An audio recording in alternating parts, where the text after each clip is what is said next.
Hello all. Perhaps it's because I'm becoming a bit jaded to all of the incessant histrionics about the latest new zero-day vulnerability, the patches needed to fix flaws, and threat actors scoring big yet again. But there just wasn't that much that stood out as headline newsworthy this week. There was a bit, though, with Apple, Google, and Mozilla and the U.S. Congress making the cut, so onward.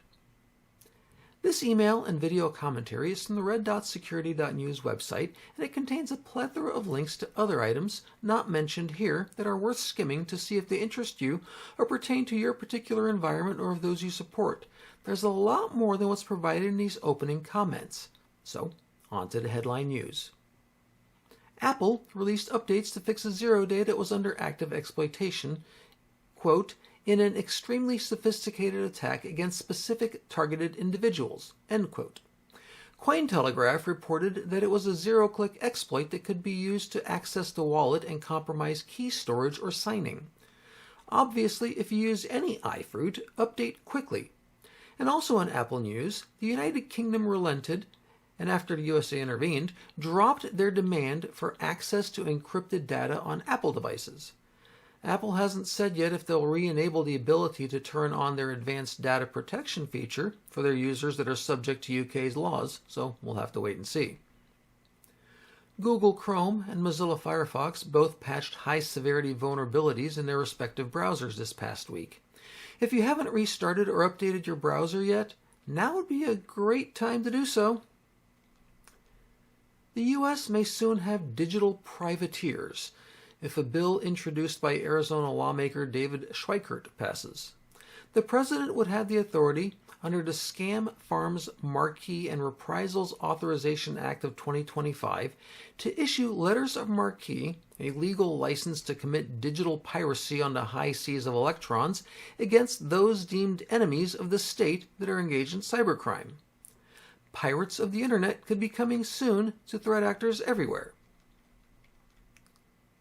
Fake Mac fixes trick users into installing new Shamos InfoStealer. One of the most successful attacks against Windows users recently have been click-fix or fake CAPTCHA scams. They spoof legitimate internet pop-up windows that attempt to verify if you're a human, or they tell you to copy and paste something to fix an issue. Internet lowlife figured out how to mimic CAPTCHA in support sites and convince people to copy and paste commands to their own computers, which then give the threat actors access and ultimately control of their workstations. Now the same or similar tactic is spreading to Mac users. Internet searches for a problem will turn up a threat actor's helpful site that shows commands that the user is told to paste into a terminal screen on their Mac. When they do, they download and install malware onto their own system. If you don't understand what you're being asked to copy and paste, don't do it. Microsoft updates seem to be increasingly problematic, both in their online space and local ones. Just a few days ago, Big Redmond took down portions of Office.com and Copilot due to a, quote, configuration change, end quote.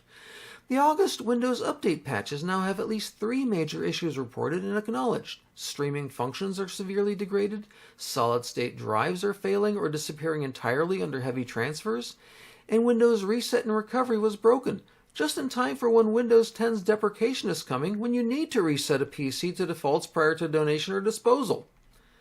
I know that it's impossible to test every possible combination of hardware and software out there, but this is getting ridiculous.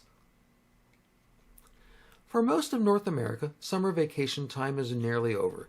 The last hurrah, Labor Day, is only 1 week away. And if not already, schools across the nation will soon open to students again. Millions of pupils will be engaged in the age-old process of didactic learning, and millions will be learning via constructivist learning, or more simply, inquiry, discovery, and trial and error. No matter which method is used, remember to be kind to these young people. They are our future, and in large part, what they become, how they see themselves and the world for most of their lives, all stems from how they perform, are perceived, and evaluated in this stage of life. They can be inspired to greatness or relegated to mediocrity. The voice of one key person could make all the difference in the world. What voice will you be in one of these scholars' lives? Will it encourage and build or tear down? The choice is up to you. Keep the shields up.